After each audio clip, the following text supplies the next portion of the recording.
नमस्कार दोस्तों, एक बार फिर से मेरे इस चैनल में आप सभी का बहुत बहुत स्वागत है। आज हम बात करने जा रहे हैं क्लास 8 वसंत भाग 3 एनसीईआरटी से जो हमारी पुस्तक है वसंत। इसका पाठ है यह सबसे कठिन समय नहीं। ये एक कविता है जिसकी कवित्री हैं जया जादवानी। आज हम इस कविता का वाचन, उसकी व्याख्या, संदेश आदि पर चर्चा करेंगे। तो इसको समझने से पहले हम कुछ मुख्य बिंदुओं पर थोड़ी सी चर्चा कर लेते हैं, इसके संदर्भ को समझ लेते हैं ताकि कविता को समझने में हमें कोई मुश्किल ना आए। इस कविता के माध्यम से जो कवित्री हैं सकारात्मकता का संदेश देना चाहती हैं। यानी जब तक आप मन से हार नहीं मानते, जीवन में आप हार नहीं सकते, आप आगे बढ़ते रहते हैं। जैसे कि कविता का शीर्षक ही आपको दिख रहा है, यह सबसे कठिन समय नहीं। इसमें सबसे जो इम्पोर्टेंट जो वर्ड है वो है सबसे। सबसे का अर्थ है कि आप ये सोचकर चलते हैं कि आप ही सबसे ज़्यादा दुखी हैं, लेकिन ऐसा नहीं है। हमें ये मानना है यह सबसे कठिन समय नहीं है। यानी इससे भी कठिन समय आ सकता था या लोगों की ज़िंदगी में ऐसा समय आ चुका है, तो आप उससे बहुत बेहतर स्थिति में। यानी कि कविता जो है आपको निराशा के बीच एक आशा की ज्योति दिखाने के लिए लिखी गई है। यानी निराशा के बीच आशा का संदेश देने वाली ये कविता है। यानी ऐसी कविताओं को हम उद्बोधन वाली कविताएं बोलते हैं, यानी कि जो आपको अंदर से जागृत करती हैं और सकारात्मकता की तरफ आपको मोड़ती हैं। तो ठीक है, हम बढ़ते हैं इस कविता की व्याख्या की तरफ। नहीं, यह सबसे कठिन समय नहीं। आज भी दबा है चिड़िया की चोंच में तिनका, और वह उड़ने की तैयारी में है। अभी भी झरती हुई पत्ती थामने को बैठा है हाथ एक। अभी भी भीड़ है स्टेशन पर, अभी भी एक रेलगाड़ी जाती है गंतव्य तक। यानी जितनी भी बातें इसमें कभी तक हमने जो पढ़ी हैं वो कही गई हैं। जब तक ये सभी बातें, ये सभी क्रियाएं सामान्य रूप से चलती रहेंगी, तब तक हमें मानकर चलना है कि कठिन समय अभी आया नहीं है। जब ये सभी बातें समाज में आपको आसपास नहीं दिखती हैं, तब हम कह सकते हैं कि कठिन समय आ चुका है। यदि ये सब बातें आपको वैसे की वैसे मिल रही हैं, तो इसका सीधा सा अर्थ है कि यह सबसे कठिन समय नहीं है। अब क्या अर्थ है देखिए, कवित्री कहती नहीं, ये सबसे कठिन समय नहीं है। पहला ये वाक्य दिया, उसके बाद कारण बताया, क्योंकि अभी भी दबा है चिड़िया की चोंच में तिनका। चिड़िया की चोंच में तिनका का अर्थ है वो उसके उम्मीद है, ये आशा का प्रतीक है जो चिड़िया की चोंच में दबा तिनका है। चिड़िया का घोंसला उजड़ गया है, लेकिन वो एक नया घोंसला बनाने की तैयारी में है। उसकी चोंच में दबा तिनका आशा का प्रतीक है और वह उड़ने की तैयारी में है। यानी कि वो निराश नहीं हुई है, एक नया आशियाना बनाने की तैयारी में है। अभी भी झरती हुई पत्ती थामने को बैठा है हाथ एक। कोई पत्ती गिर रही है, उसको हाथों से थामने के लिए कोई ना कोई हाथ तैयार बैठा है। इसका अर्थ है कि यदि कोई जीवन में लड़खड़ाता है, परेशान होता है, दुखी होता है, तो उसको संभालने के लिए बहुत से लोग आपको मिल जाएंगे। आपको निराश होने की आवश्यकता नहीं है। अभी भी भीड़ है स्टेशन पर, अभी भी एक रेलगाड़ी जाती है गंतव्य तक। यानी स्टेशन पर भीड़ क्यों होती है? जब हमें पता होता है कि कोई गाड़ी आने वाली है, हम अपनों का इंतज़ार कर रहे होते या हमें कहीं जाना होता है अपनी मंजिल तक। तो यहाँ पर कवित्री कहती है कि अभी भी भीड़ है स्टेशन पर। स्टेशन पर भीड़ होने का अर्थ ये है कि लोगों को उम्मीद है कि अभी उनकी गाड़ी आ रही है। यानी कि अभी भी आशा की किरण बाकी है, अभी भी वो होने वाला है जिसका उन्हें इंतज़ार था। अभी भी एक रेलगाड़ी जाती है, यानी अभी भी ये अंतिम गाड़ी नहीं है, और भी गाड़ियाँ जाएंगी जो हमें अपने गंतव्य तक, यानी हमारी डेस्टिनेशन तक, हमारी अपनी मंजिल तक लेकर के जाएंगी। यहाँ जो गाड़ी जो हमारी उम्मीदों का, हमारी होप का एक सिंबल है। कविताएं ज़्यादातर सिंबल के रूप में लिखी जाती हैं।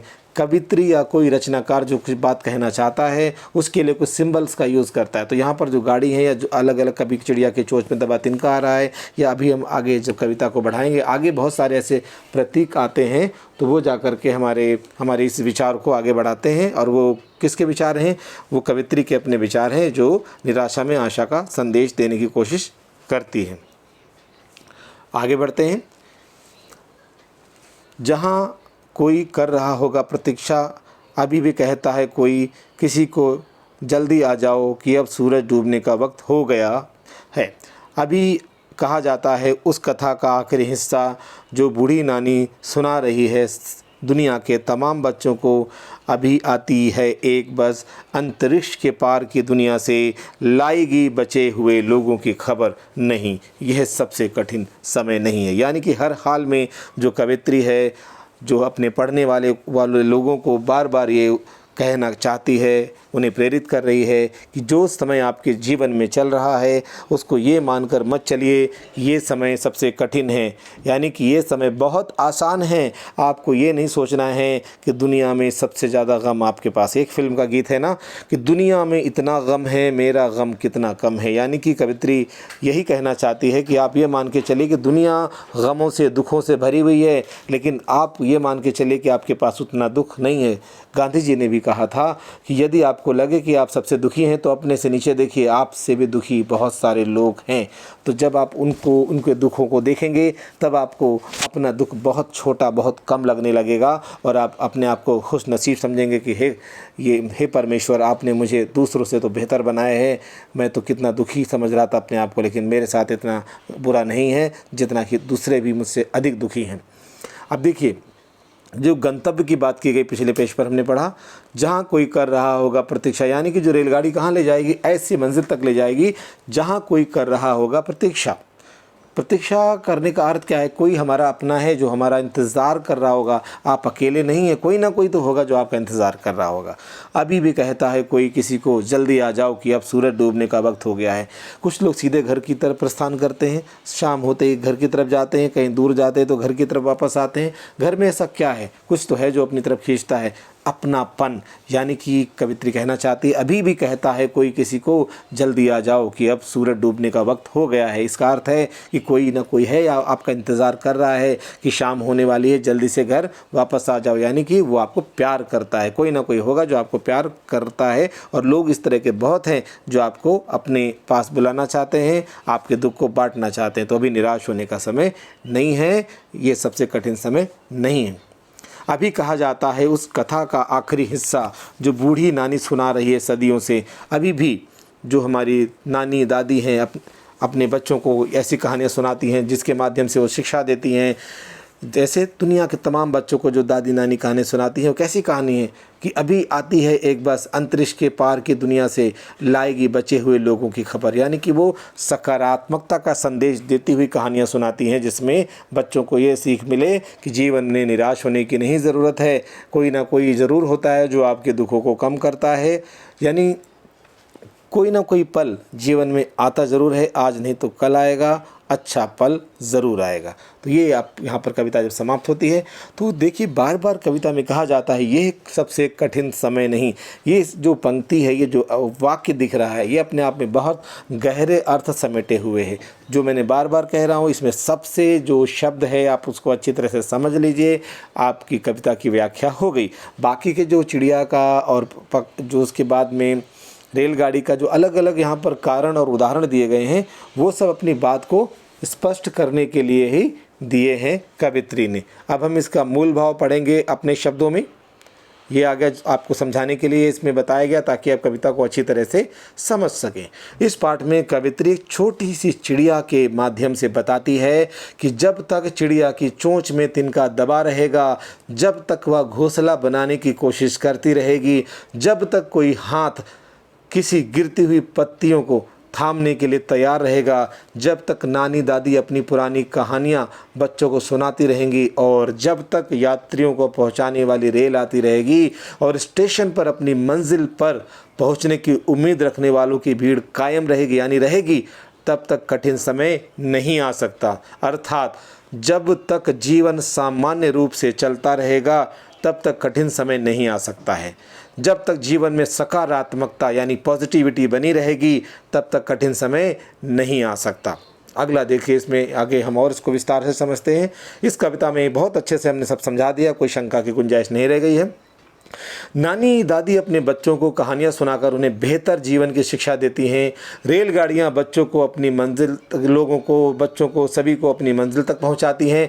जब तक ये सभी कार्य सुचारू रूप से होते रहेंगे, यानी कि सिस्टमेटिक तरीके से जैसे होते रहेंगे, तब तक कठिन समय की शुरुआत नहीं हो सकती।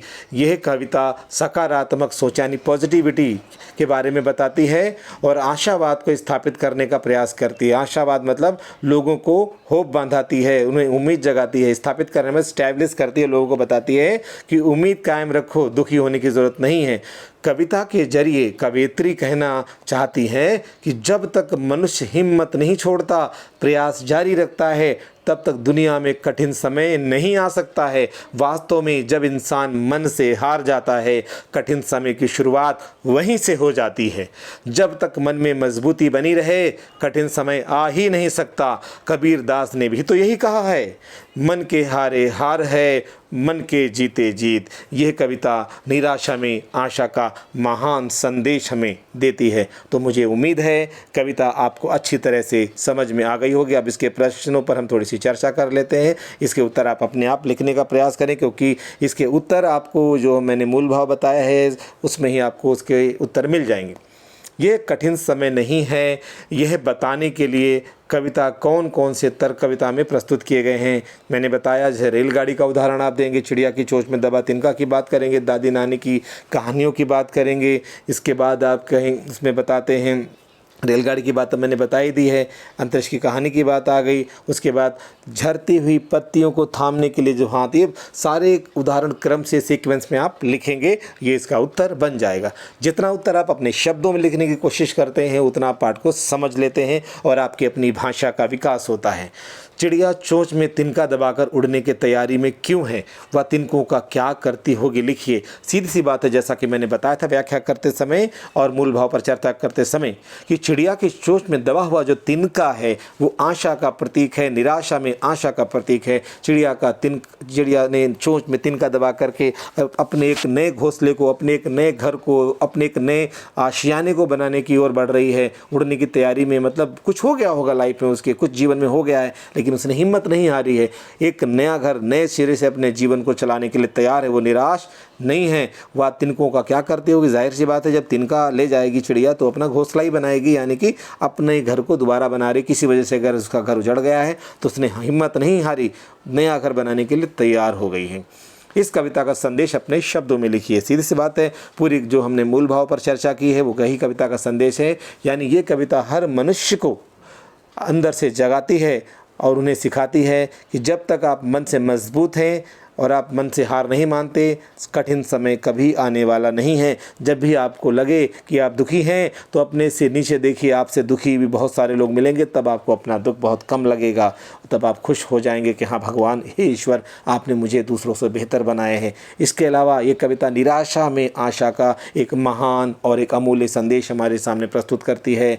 एक अवतार फिल्म में भी गीत था, उसमें भी ये बताया गया है, कुछ लोग तो हैं जूतों को रोते, कुछ लोगों के पाँव नहीं होते। यानी कि कुछ लोग कहते हैं मेरे पास जूते नहीं है, ब्रांडेड शूज़ खरीदते हैं, अपने माता पिता को परेशान करते हैं कि मुझे ये जूते चाहिए और परेशान रहते हैं, इस वजह से दुखी होते हैं यदि किसी वजह से उनकी इच्छा पूरी नहीं होती है। लेकिन वो ये भूल जाते हैं कि हे परमेश्वर, आपने मुझे कम से कम चलने लायक पैर तो दिए हैं। कुछ लोग तो ऐसे हैं जो चल भी नहीं सकते, कम से कम मैं उनसे बेहतर स्थिति में तो हूँ।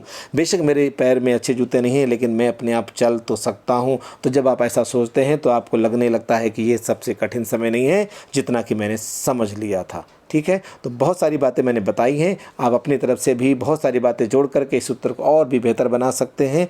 तो आज के लिए इतना ही, अब मिलेंगे अगले वीडियो में, फिर बात करेंगे। अगली बार हम लाएंगे आपके सामने जो वीडियो रहेगा वो रहेगा हमारा लाख की चूड़ियों पर, हम विस्तार से चर्चा करेंगे। वीडियो देखने के लिए धन्यवाद। इस चैनल को सब्सक्राइब करें, इस वीडियो को लाइक करें और शेयर करें, अधिक से अधिक लोगों तक पहुँचाएँ, क्योंकि ज्ञान बांटने से ही बढ़ता है। धन्यवाद।